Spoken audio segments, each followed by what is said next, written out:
So we're looking at the parables of grace on our way to Easter, and one of those parables is a familiar story, the parable of the Good Samaritan. If you missed that Sunday, we'll put a link in the description below so you can check out that sermon.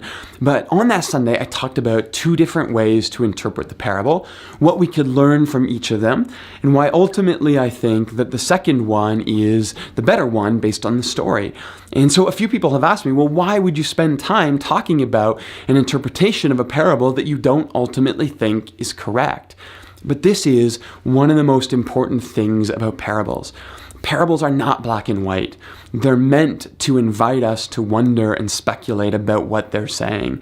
Jesus, if he wanted to, could have given us very didactic teaching, laid things out very clearly, and given us black and white answers. But that's not what he does. And there's a reason for that. It's not an oversight. Jesus doesn't want to tell us what to think. Jesus wants to invite us to think theologically. And stories have this uncanny ability to invite us in, to involve us in the story, and to get us to wonder about what they mean.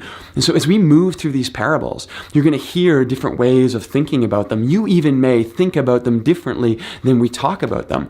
And that's actually part of the beauty of the story, because Jesus' ultimate goal is to get you to wonder, to think, to speculate, to begin to see God in new ways all throughout your world, all around you all the time. Because ultimately, that's the skill that's going to help you navigate the world.